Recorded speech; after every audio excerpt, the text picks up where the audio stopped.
Hello मेरे प्रिय छात्रों, स्वागत है आप सभी का आपके अपने यूट्यूब चैनल यस के एक्सीलेंस ट्यूटोरियल में। तो साथियों और छात्रों, आज हम लोग देखेंगे प्रश्नावली 8A का क्वेश्चन नंबर 38। इसका कमेंट आया हुआ है क्वेश्चन नंबर 38 का। तो क्वेश्चन नंबर 38 है, यदि काट थीटा बराबर 7/8 तो सिद्ध कीजिए कि 1 + sin थीटा आई इंटू 1 - sin थीटा अब बटे में 1 + cos थीटा 1 - cos थीटा का मान बताना है। ठीक है ना, का मान हम लोगों को निकालना है और काट स्क्वायर थीटा का मान निकालना है। ठीक है, सिद्ध नहीं करना है, मान निकालना है कि इसका मान कितना आएगा। ठीक है, तो इसको कैसे हल करेंगे आइए देख लेते हैं। और यहाँ पे लिखेंगे हम लोग हल। हल में जो है इसका पहला पार्ट लेते हैं। ठीक है, और इसको हल करते हैं तो 1 + sin थीटा दिया हुआ है, आई इंटू में जो है 1 - sin थीटा दिया हुआ है। अब बटे में जो है क्या है 1 + cos theta 1 - sin theta 1 - cos theta दिया हुआ है। ठीक है, तो अब देखिए हम लोग को इसका अगर मान निकालना है तो सबसे पहले हम लोग को sin थीटा और cos थीटा का मान निकालना पड़ेगा। तो sin थीटा और cos थीटा कितना आएगा, इसके लिए हम लोग को काट थीटा बराबर दिया हुआ है 7/8। तो हम लोग लिख सकते हैं, यहाँ पे लिखेंगे हल। हल में जो हम लोग को दिया हुआ है, हल में तो लिख ही दिया, इसको हल करना है। तो हल में अब हम लोग यहाँ पे लिखेंगे कि दिया है, क्या दिया है। तो हम लोग को दिया गया है कि काट थीटा बराबर कितना है, तो 7/8 है। काट थीटा बराबर 7/8। आई 7/8 क्या दिया हुआ है, तो हम लोग जानते हैं कि काट थीटा बराबर होता क्या है, तो आधार बटे लंब होता है। तो समझ लीजिए कि आधार और लंब हम लोगों को दिया गया है। ठीक है, तो हम लोग एक जो है समकोण त्रिभुज बना लेते हैं और लिखा देते हैं कि लंब कितना है और आधार कितना है। तो हम लोग को कोण ज्ञात कर लेना होगा और तब जो है साइन और कास का मान ज्ञात कर लेंगे। तो अब देखिए आधार हम लोगों का जो है, अगर आधार से देखें तो ऊपर 7 है, मैंने आधार से तुलना करें तो आधार का मतलब जो ऊपर है तो इसमें 7 है, तो 7 का मतलब आधार हो गया।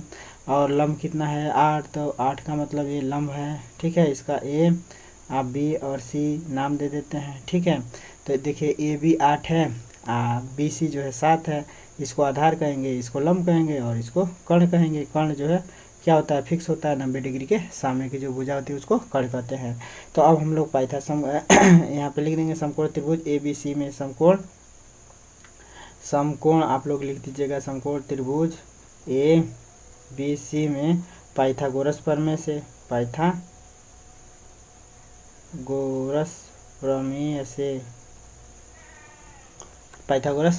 क्या कर्ण का वर्ग, पाइथागोरस प्रमेय क्या कहता है कि कर्ण का वर्ग बराबर होता है लंब का वर्ग अधन में आधार का वर्ग। ठीक है, आधार का वर्ग होता है। ठीक है, तो यहाँ पे कर्ण देखिए क्या है, कर्ण जो है AC है, तो AC हम लोग को समझ लीजिए कि निकालना है। तो AC का वर्ग बराबर क्या हो जाएगा, लंब का वर्ग यानी कि AB का वर्ग अधन में जो है BC का वर्ग हो जाएगा। ठीक है, अब यहाँ पे देखिए AC का वर्ग बराबर हम लोग क्या लिख सकते हैं, AC का वर्ग बराबर लिख सकते हैं AB का वर्ग।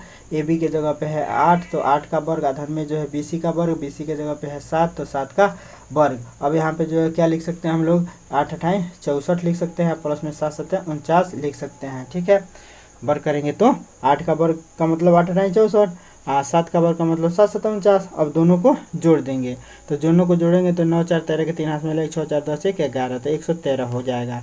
तो AC का वर्ग बराबर क्या आया, AC का वर्ग बराबर आया 113। तो अब वर्ग को इधर लाएंगे तो ये अंडर रूट में हो जाता है, आप लोग जानते ही होंगे हैं। तो वर्ग को हम लोग बराबर के इधर लाते हैं तो हो जाएगा अंडर रूट में 113। ठीक है, तो AC का मान जो है निकल गया अंडर रूट में 113। ठीक है, अब हम लोग को कोण निकल गया तो साइन का जो मान आराम से निकाल लेंगे। तो साइन थीटा बराबर निकाल लेंगे, इसलिए साइन थीटा बराबर, तो साइन थीटा बराबर क्या हो जाएगा, तो साइन और थीटा। अब देखिए थीटा को हम लोग जो है क्या ले रहे हैं, यहाँ पे ले रहे हैं। ठीक है, तो इसी अकॉर्डिंग ये लंब होगा, ये आधार होगा। ठीक है ना, साइन थीटा का मतलब हमने जो है थीटा को यहाँ पे रखा है, तो यहाँ पे रख के हमने देखा है तो ये लंब हुआ, ये आधार हुआ, ये कर्ण हुआ। ठीक है, अगर इसी बात को थीटा को यहाँ रख के देखते तो ये लंब होता, ये आधार होता। ठीक है, तो इसलिए हमने थीटा को जो यहाँ रखा है, थीटा के सामने का जो भुजा होता है उसको लंब कहते हैं, और बाकी भाई ये फिक्स होता है कर्ण, और जो है बाकी जो बचता है वो आधार हो गया। ठीक है, तो इसके सामने का भुजा लंब होता है। अब यहाँ पे देखिए अब हम लोग साइन थीटा का मान निकालेंगे, तो साइन थीटा बराबर हम लोग जानते हैं कि लंब बटे कर्ण होता है, लंब बटे कर्ण होता है। ठीक है, ये अनुपातिक संबंध है लंब बटे कर्ण। ठीक है। तो लंब जो है हम लोग का कितना है यहाँ पे देखिए, तो बी 8 है, लंब कितना है ए बी है, ए बी का मतलब 8 है, कर्ण कितना है तो ए सी है, ठीक है। तो ए बी का मतलब 8 है, ए सी का मतलब अंडर रूट में 113 है कौण। अब यहाँ पे देखिए कास थीटा का मान कितना हो जाएगा, तो कास थीटा बराबर क्या होता है आधार बटे कौण, आधार अब बटे में जो है क्या हो जाएगा कौण। तो आधार कितना है, तो आधार यहाँ पे है सी बी, और कौण कितना है तो ए सी, तो सी बी का मान है 7, अब बटे में जो है कर्ण का मान ए सी का मान कितना है तो अंडर रूट में 113, ठीक है। तो ये हो गया 7/113, ठीक है। अब हम लोग जो है इसमें मान रख देते हैं इसके पहले समीकरण में। पहला समीकरण क्या है, तो 1 + sin थीटा और जो है 1 - sin थीटा है, अब बटे में जो है क्या है तो 1 प्लस में कास थीटा है और इनटू में जो है माइनस में कास थीटा है ना। तो पहले इसको हम लोग सॉल्व कर लेते हैं तब मान रखेंगे। तो अब देखिए ये देखिए आप लोग ध्यान से देखिए, इसको ध्यान से देख रहे हैं ना, क्या देख रहे हैं यहाँ पे देखिए ये प्लस में है और यहाँ पे माइनस में है, दोनों में जो है सेम सेम है, यानी कि 1 + sin थीटा है 1 - sin थीटा है, यानी कि एक प्लस है एक माइनस है। तो ऐसा कंडीशन दिखता है हम लोग को, बीज गणित पढ़े होंगे उसमें अगर ये सूत्र देखे होंगे कि a का स्क्वायर और माइनस में b का स्क्वायर बराबर क्या हो जाता है a + b हो जाता है, a - b हो जाता है ना। तो इस सूत्र अगर आप लोग देखे होंगे तो इसको देख के आप लोग समझ सकते हैं कि इतना हो जा रहा है a का वर्ग माइनस b का वर्ग, मैंने देख लो कि a + b है और एक क्वेश्चन में a - b है, तो क्या हो जा रहा है कि इस क्वेश्चन पे जो है वर्ग हो जा रहा है, मैंने a का वर्ग हो जा रहा है माइनस में b का वर्ग। तो इसी तरह से हम माइनस वाले पे वर्ग कर देंगे। तो माइनस वाले पे वर्ग का मतलब हम लोग जो है इसको लिख सकते हैं बराबर में क्या 1 का वर्ग है, माइनस में जो है क्या हो जाएगा sin स्क्वायर थीटा, मैंने साइन का वर्ग हो जाएगा 1 का वर्ग और माइनस में sin स्क्वायर थीटा का वर्ग, मैंने sin स्क्वायर थीटा हो जाएगा, मैंने साइन का वर्ग हो जाएगा, इस पे वर्ग हो जाएगा, इस पे वर्ग हो जाएगा, हाँ। और नीचे भी वैसे ही दिख रहा है, देखिए यहाँ प्लस है यहाँ माइनस है, और सेम जो है यही कंडीशन लागू है होगा। तो यहाँ पे भी लिख देंगे 1 का वर्ग और माइनस में जो है कास का वर्ग और थीटा, ठीक है। तो ऐसे लिख देंगे। अब इसको जो हम लोग लिख सकते हैं क्या 1 - sin स्क्वायर थीटा बटे में 1 - कास स्क्वायर थीटा, ठीक है, लिख सकते हैं हम लोग 1 - sin square theta 1 - cos square theta, ठीक है। तो अब हम लोग जो है क्या करते हैं 1 - sin स्क्वायर थीटा, तो 1 - sin स्क्वायर थीटा, तो sin स्क्वायर थीटा का मान हम लोग जो है sin थीटा का मान ज्ञात किए हैं।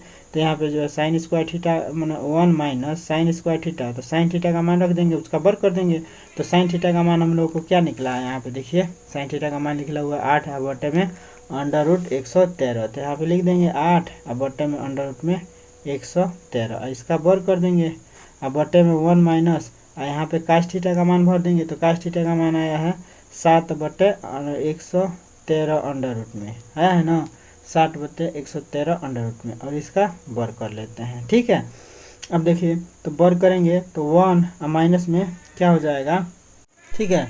तो अब इसको हम लोग लिख सकते हैं 1 माइनस में 8 का वर्ग हो जाएगा, 8 × 64 और बटे अंडर रूट में 113 का जब वर्ग करेंगे, मैंने इस पर भी वर्ग हो जाएगा इस पर भी वर्ग हो जाएगा, तो अंडर रूट में 113 का वर्ग करेंगे तो रूट हट जाएगा, तो खाली का हो जाएगा 113।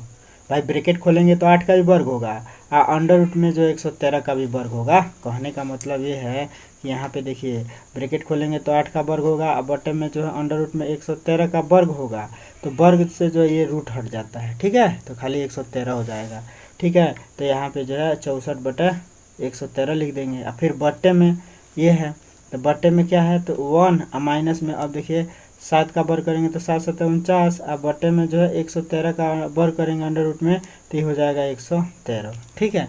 अब इसको सॉल्व कर देंगे, तो इसको अगर सॉल्व करते हैं हम लोग, इस बात को यहाँ पे लिखते हैं, तो इसको अगर हम लोग सॉल्व करते हैं तो क्या हो जाएगा 113 में से 64 घटा देंगे तो 113, भाई इसका इसमें गुणा होता है, ये घटा देते हैं, तो इसका 113 में 1 का गुणा होगा अब माइनस में 64 हो जाएगा, तो 113 और माइनस में जो क्या हो जाएगा 64, अब बट्टे में क्या हो जाएगा 113, ये तो रहेगा ही बट्टे में, अब बट्टे में फिर क्या है, तो ये है, तो इसको भी इसमें गुणा करके इसको घटाते हैं तो 113 हो जाएगा, माइनस में हो जाएगा 49।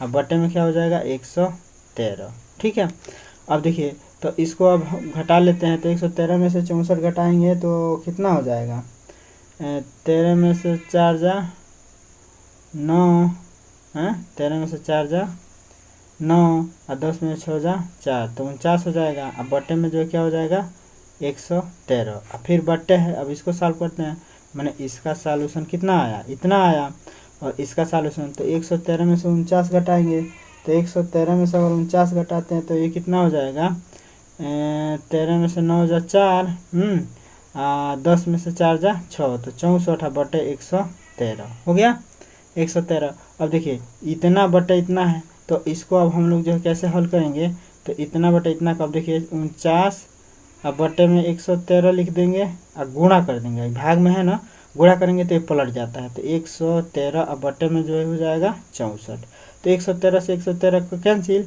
ये हो जाएगा 49 बटे 64, तो ये कितना हो गया 49 बटे 64, ये हो गया 49 अब बटे में हो गया 64। ठीक है, ये हो गया 49 बटे 64। ठीक है, मैंने जैसे देखिए 49 अब बटे में 113 है और 64 बटे में 113 है, तो ये भाग में है ना, तो जब ये भाग में है तो इसको गुणा में चेंज करते हैं तो पलट जाता है, इसको तो सेम वही रखते हैं, ये ऊपर वाला, और नीचे वाला जो है भाग में है तो इसको गुणा में कन्वर्ट करते हैं तो ये जो है पलट जाता है, तो 113 बटे 64 हो गया, तो 113 से 113 कैंसिल और 49 बटे 64 हो गया, 49 बटे 64, तो ये हो गया इसका मान। तो हम लोगों को जो है यही मान ज्ञात करना था, तो इसका मान निकल गया, ये जो है पहला का आंसर हो गया। अब दूसरा हम लोग जो है सॉल्व करते हैं, तो दूसरा सॉल्व करेंगे तो यहाँ पे देखिए, चूँकि यहाँ पे जो हम लोग को बताना है कि काट स्क्वायर का मान कितना होगा, है ही ना बताना है, तो काट स्क्वायर का मान जो है कितना होगा, काट का मान हम लोग को दिया हुआ है,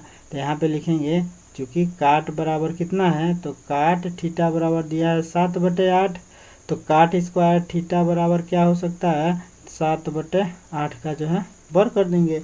ठीक है, तो 7/8 का वर्ग करेंगे तो क्या हो जाएगा, 7 7 49 हो जाएगा, 8 टाइम 64 हो जाएगा, तो 49/64 इसका भी मान होगा। ठीक है, तो 49/64 ये भी होगा, 49/64 ये भी होगा। ठीक है, ये भी हो जाएगा 49/64। इसको दूसरे तरीके से भी हल किया जा सकता था। ठीक है, इसका दूसरा तरीका देख लीजिए, यहाँ पे देखिए, यहाँ पे हम लोग लाए हैं ना 1 माइनस साइन स्क्वायर थीटा बटे में 1 माइनस कास स्क्वायर थीटा, तो इसी बात को हम लोग लिख सकते हैं सर्व समीकरण से, 1 माइनस साइन स्क्वायर थीटा बराबर हो जाता है कास स्क्वायर थीटा। ठीक है, कास स्क्वायर थीटा, यहाँ पे देखिए 1 माइनस कास स्क्वायर थीटा बराबर हो जाता है साइन स्क्वायर थीटा। ठीक है, साइन स्क्वायर थीटा हो जाता है, 1 माइनस साइन स्क्वायर थीटा बराबर कास स्क्वायर थीटा, और 1 माइनस कास स्क्वायर थीटा बराबर हो जाता है साइन स्क्वायर थीटा। कहाँ से, देखिए ये जो है आप लोग को पता होना चाहिए कि साइन स्क्वायर थीटा और प्लस में कास स्क्वायर थीटा बराबर होता है 1, सर्वसंख्या है। ठीक है, तो sine square theta plus cos square theta बराबर 1, तो अगर हम लोग को साइन स्क्वायर थीटा इस समीकरण से निकालना हो तो कास स्क्वायर थीटा को इधर भेजना पड़ेगा, तो 1 माइनस कास स्क्वायर थीटा हो जाएगा, तो 1 माइनस कास स्क्वायर थीटा बराबर कितना निकला साइन स्क्वायर थीटा, तो इसलिए हमने जो है यहाँ पे दिया है क्या कि 1 माइनस कास स्क्वायर थीटा लाए हैं ना हम लोग, तो इसको लिख सकते हैं साइन स्क्वायर थीटा। ठीक है, और यहाँ पे 1 माइनस साइन स्क्वायर थीटा है तो कास स्क्वायर थीटा लिख सकते हैं। देखिए यहाँ पे कास स्क्वायर थीटा लाना हो तो 1 माइनस साइन स्क्वायर करना पड़ेगा ना, पक्षांतर करेंगे तो इसी वजह से, तो कास स्क्वायर थीटा अपन साइन स्क्वायर थीटा बराबर हो जाता है टेन काट स्क्वायर थीटा, काट स्क्वायर थीटा हो जाता है। ठीक है, ये सूत्र है। ठीक है,